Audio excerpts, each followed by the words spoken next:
Hey guys, so basically I wanted to get on here and kind of talk about what we've been doing in class because it kind of goes a little bit with your gizmo that you've started doing, and I'm adding in another gizmo for you to look at. I'm actually going to show it to you on this, but I kind of wanted to show you kind of what we're doing so you can see some things as well. So what we've been doing in class, we've got a checkerboard here, and then we've got some game pieces, and the game pieces just going to give you a general idea of what they're doing. They've got a diatom that looks like that, right?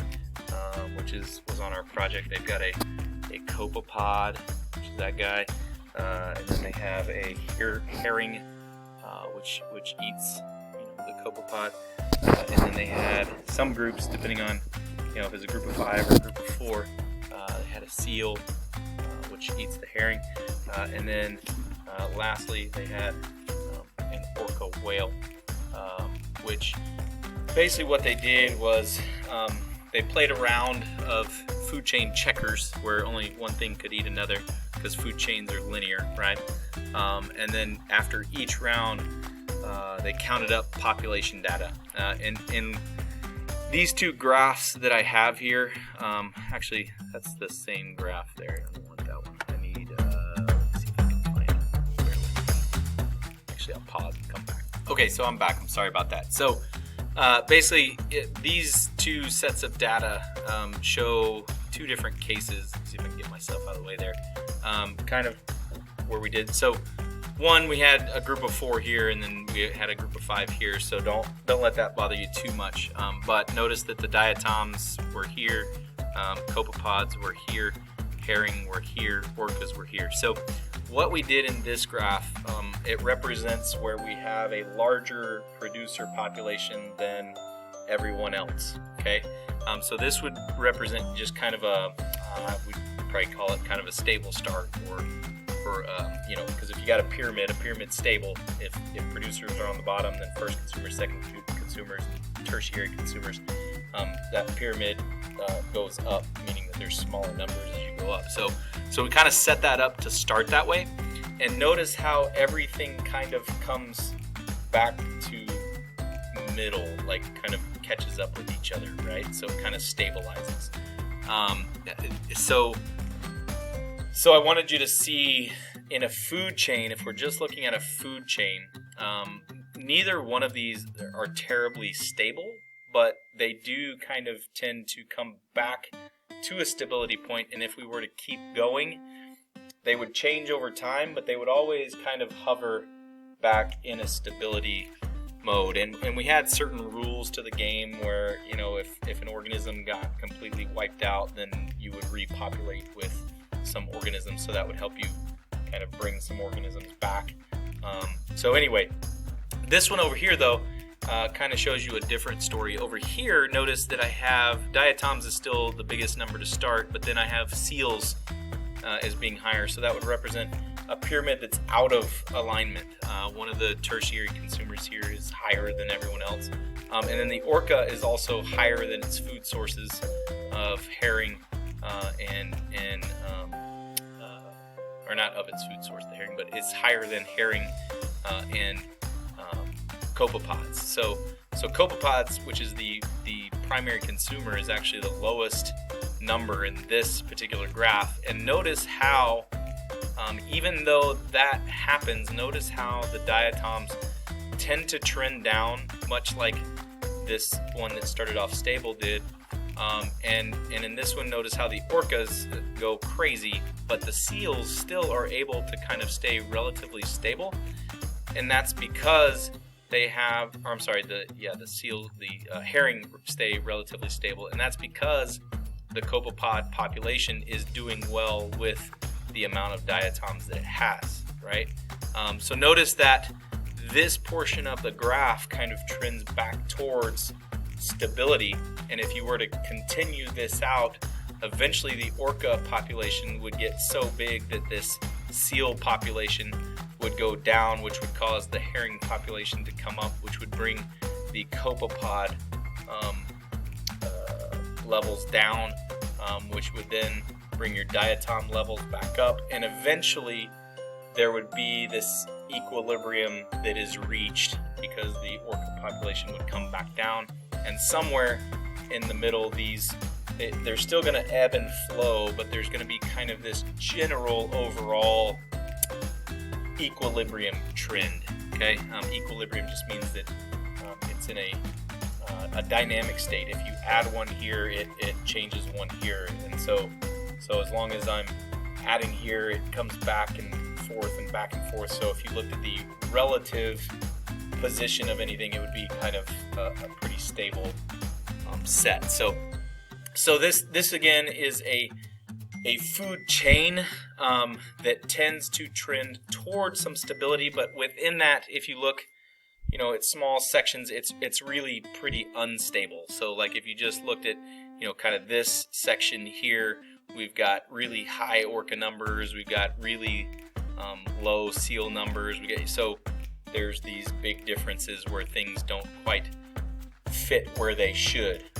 This one over here that started off a little bit more balanced is in most pictures still pretty balanced for the most part, but that doesn't mean it couldn't get out of whack at some point.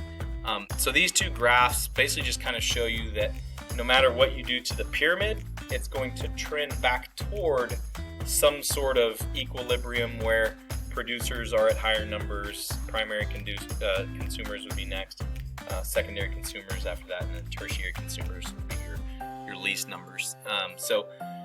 So we did that in class. We collected data through the simulation. We also talked in class about simulations kind of helping us narrow down time, because all of this stuff in the real world in ecology happens over these large amounts of time. We don't necessarily have the time to really research that. So by doing a simulation, we can kind of predict what will happen.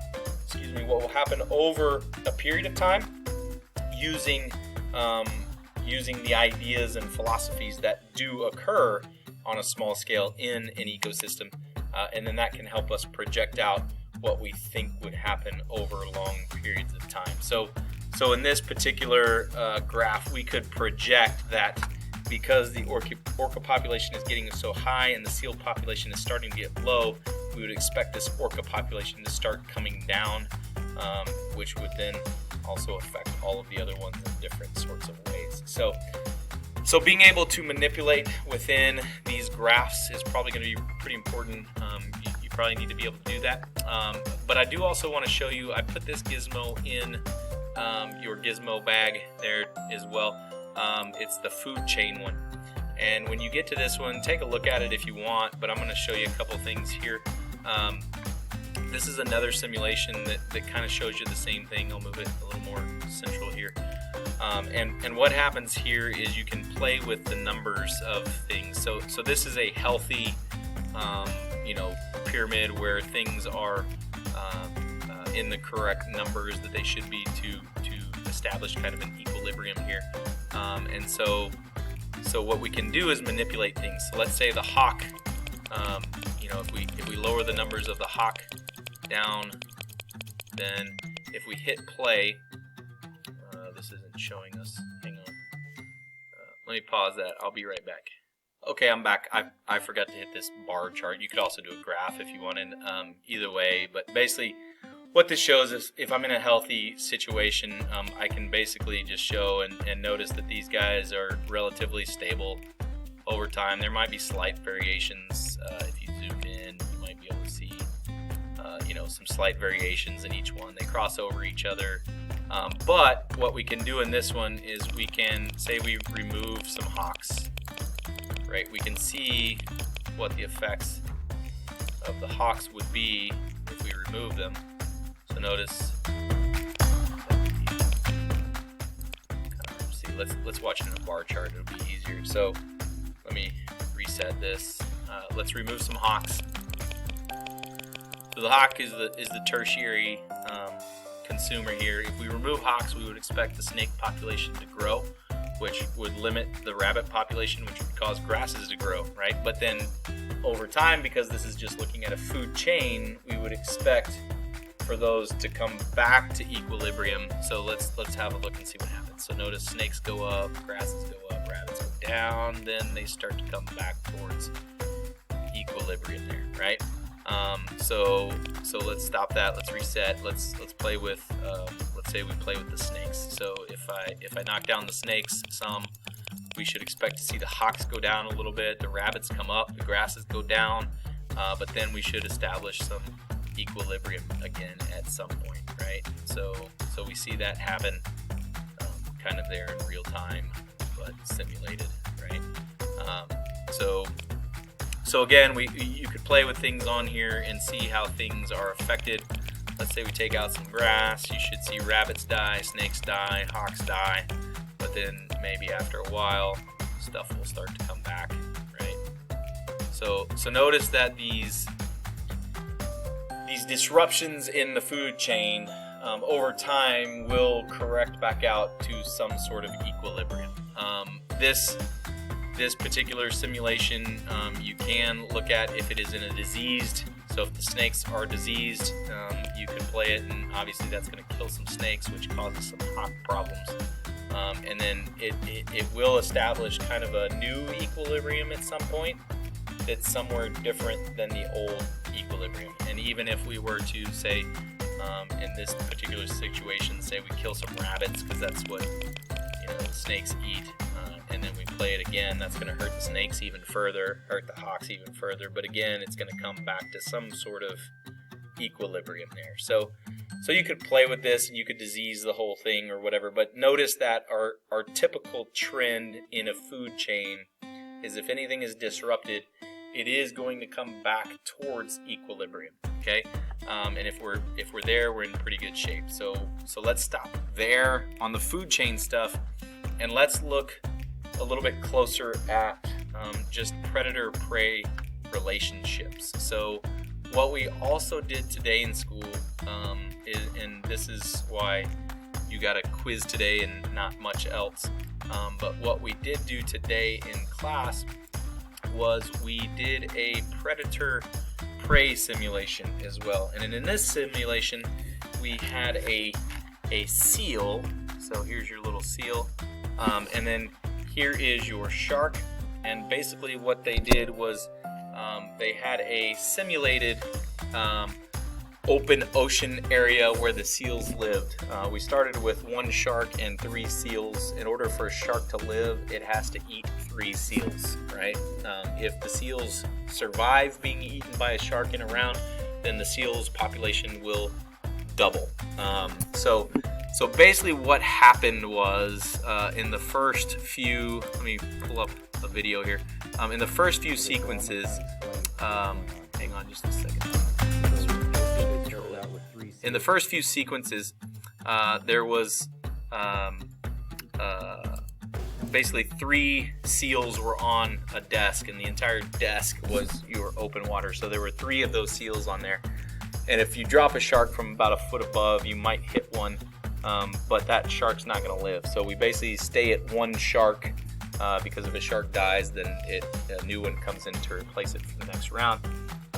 So it takes a while to build up a population that's big enough to actually sustain a shark population. So this group here was working, and they finally got the seal population up to a couple hundred. So I'll just play this video for you so you can kind of see what they did, and hopefully you can hear the sound on this. Let's see.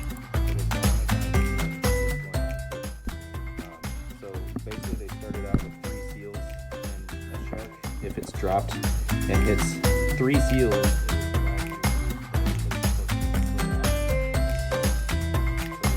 we're dropping, the sharks don't survive, but the population of seals starts to grow to the point where the sharks can actually start surviving. So these guys are at 106 seals and 2 sharks, right? Yeah. 2 sharks. 2 sharks, and so now we should see the shark population start to rise, and they're graphing it. You'll see the graph when I put it on. So this is what you're missing out on. Counting a bunch of seals. You're lucky. So that particular group counted. I'll show you the graphs from both groups here in a minute. But then we also had, as we get a little bit further along, this is the next one. I'll let it play. 220 seals. How many sharks are we gonna drop? 3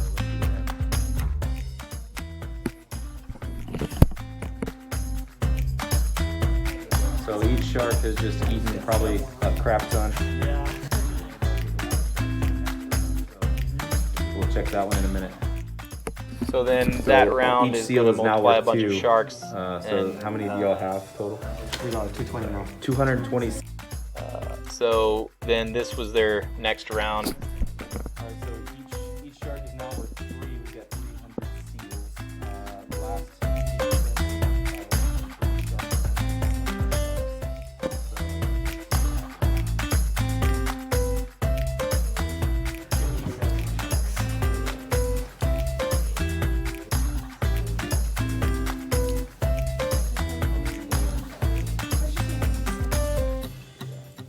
Fast forward for you.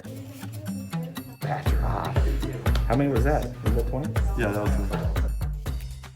So they dropped their 20 sharks, and then after that, this is the next round. Alright, so now we're to the point where there's about 36 sharks.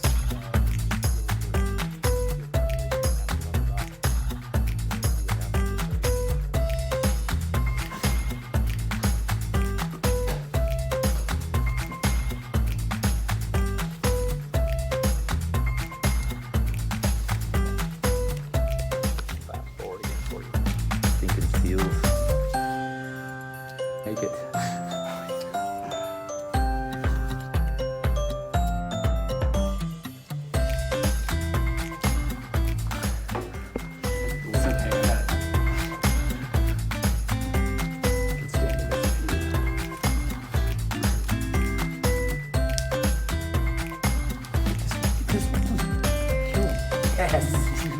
Okay, so now all the seals are pretty much dead. So as you can see from the simulation, basically what happened was it took a long time to build up a seal population that was large enough to maintain or even help a shark population develop. Then once those numbers started rising in the seal population, that allows the shark population to start rising. But since it's kind of a food chain situation, all you're looking at is one set of organisms, and so again you have this this inability to maintain an equilibrium. So what happened was the first group came through, and the seals are the blue line and the sharks are the red line. So notice in this graph, notice there's a hump here. These humps that you see are actually a result of, in the experiment or in the simulation we did, each shark was worth 1, and then as you got to a point, you didn't really have enough sharks, or seals, sorry. So you started making the seals, each seal card worth 2, and so that's this bump right here. It kind of changed things a little bit, and then here they made them worth 3, so you had another bump here. Over here, these guys, it was a little bit smoother, but you can still see that bump is there. Usually those bumps wouldn't be there, but the interesting thing about those bumps is notice that those bumps correlate to a bump in the shark population as well. So the cool thing is whatever happens to the prey population, the same thing or similar thing happens to the shark population, but it lags just a little bit behind. So basically in a predator-prey relationship, what you will see if you're just looking at strictly predator versus prey, food chain type thing, typically you'll see a prey population rise, and the predator population will lag behind it and then start to rise. When the predator population gets high enough, this one will level off and then it'll actually get wiped out. That population of predators will still lag behind and grow, but then in wiping out their food source, that then wipes them out as well. So it's kind of intuitive to think about, but these graphs have some important things. the first thing that you need to notice about this graph is that this growth here, this kind of unchecked growth, is called exponential growth. So populations typically will grow exponentially if they are not held in check, right? That exponential growth is an imbalance, which means there's a lack of stability. So there's really kind of no equilibrium, okay? Now, here's the thing though. This is usually happening in the context of food chains. So if you go back to the aquatic food chain ones that we saw earlier, you can actually see copepods are the prey, herring are the predator. So as copepod populations are decreasing here, the herring ones are increasing, and you can see these small adjustments, which is a predator-prey relationship that's going on in here. And so you can actually see that as the herring population goes down, the copepod stays up, and then when the herring population goes up, the copepods come down, but then when they start to recover, the herring can then go up again. So you see these predator-prey relationships going on, and if you were to look across here and do kind of an average line, there is some stability within that curve over time. So this curve here, while it looks really crazy in the short term, over a long term, it's not going to be that pronounced because we have other things that are working, which is where we come to the point in recognizing the importance of a food web. So if we take all of the food chains in an ecosystem and show their interactions, that is going to add further stability to this, because we don't just have diatoms getting eaten by copepods, getting eaten by herring, getting eaten by orca. We have herring can eat the copepods, and then orca can also eat the herring, but orca could also eat copepods. So really there's multiple food sources, and then that doesn't even take into account if you have sharks in the area, if you have other fish in the area, if you have other forms of producers in the area. So basically there's a lot more organisms in the area in a food web that then helps balance out each food chain so that they become even much more stable. So stability and equilibrium is important to the ecosystem. If you don't have stability within the ecosystem, then that causes other trophic levels to get out of balance. Then you have certain issues. And so by having a diverse food web, you can then limit those imbalances, and that also helps, if the rabbit population goes down, but there's something else that they can turn to eat, then that can help the rabbit population recover, because those things can start eating on that other population, which then helps the rabbits recover, and then they can go back to eating rabbits. So a food web essentially helps equilibrium be maintained. It helps the entire ecosystem be more stable and healthy, as it were. So you end up with a nice food pyramid. So I'm gonna stop there because I think I've beat the equilibrium bus to death. Do know over here we've got exponential growth in these population curves, and also know that those population changes lag behind the predator population, lags behind the prey population. If you have all that, you should be good to go. You can take a look at that gizmo about food chains if you want. Next time, you're going to actually go into the rest of that first gizmo. So you're going to go back to that first gizmo. I forget what the name of it was. It's the ecosystems one. You'll go back to that one and actually do the case study on that one. And it basically deals with all of these things. And then your quiz will kind of relate to that case study. So we should be wrapping up Unit 7 after the next lesson, which will be you going back to that next gizmo. So this is basically lesson 2. It's just looking at predator-prey population curves, talking about equilibrium within food chains and how food webs then stabilize all of the food chains by diversifying the ecosystem. So keywords: equilibrium, diversity, stabilize, and then probably exponential growth and predator-prey lagging populations. That's 25 minutes, probably too long, so I'm going to stop there and let you go.